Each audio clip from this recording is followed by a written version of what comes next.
In this video, I'm going to show you how to make a ray diagram for a plane mirror, and we're going to show why objects in a plane mirror are inverted.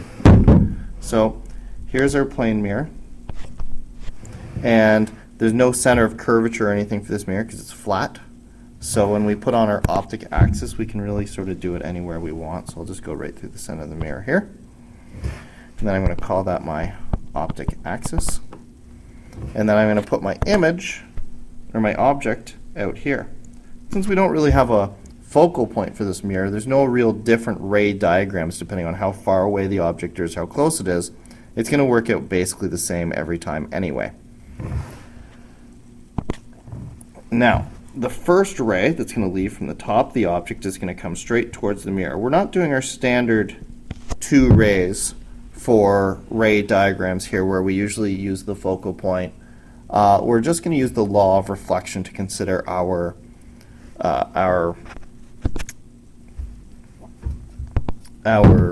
rays here. The first ray then, if it comes straight on and the mirror is flat, it's going to reflect directly back over top of itself and come straight away. Now I've put that just a tiniest bit higher so that we can keep it straight. But those two rays really are right directly on top of one another. The second ray we're going to consider, so it comes straight into the mirror, bounces straight back. The angle of incidence and the angle of reflection here would both be 0, and so the ray coming in and the ray going out are the exact same. Now the second, what we do there, here, that's where we are, sorry. Let's go back to black and that, okay. Now the second ray I'm going to use to find my image in this case is a ray that goes from the top of the object straight down to the optic axis and meets the mirror right there.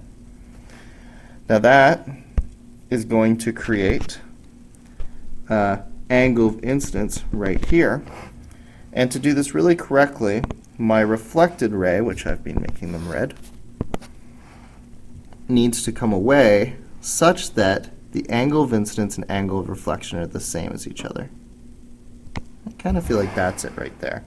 It's not perfect, but you get the idea. In this case, this is my angle of reflection, and theta I and theta R should be exactly the same.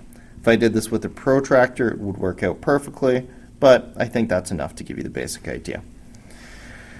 So, let's review.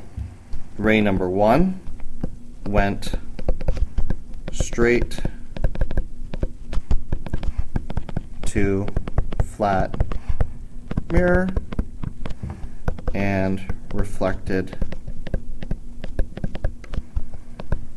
back straight on itself. Ray number 2 went towards the optic axis, bounced off, and here the theta I and theta R are supposed to be as close to each other as possible. Again, if you had a protractor, you could do this better. So it went from top of object to mirror at the optic axis.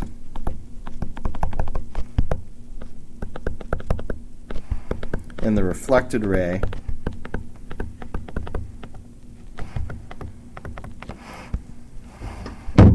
was predicted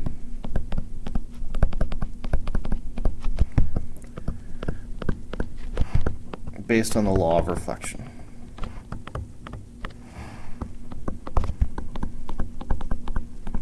Now, a little bit like our focal point with concave mirrors, we have a problem here. The problem is that these two rays, which are supposed to intersect to reform our image, are spreading away from each other. One of them's going straight back and one of them's bouncing sort of down, and so they're not really going to meet.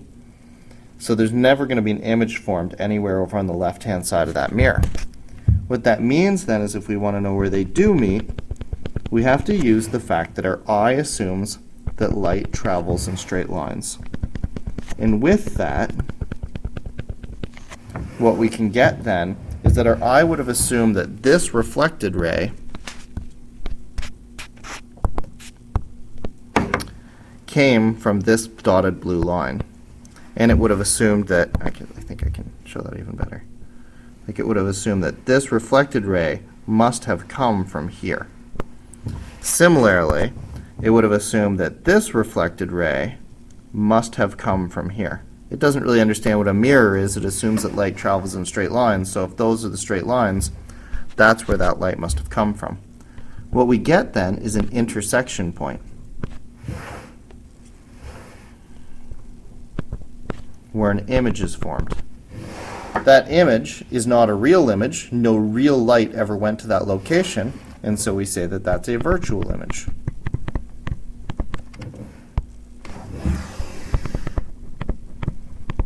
We can also see some things that we would have expected with a plane mirror, like when we look at ourselves in the mirror.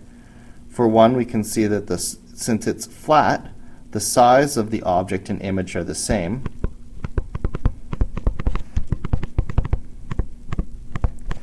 Size, oops, I don't know what that was, just a second here.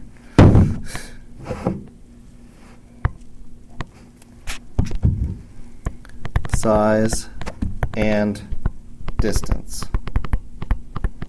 And the last thing we see, just like when we see ourselves in the mirror, is the image is upright. So a plane or a flat mirror creates a virtual image.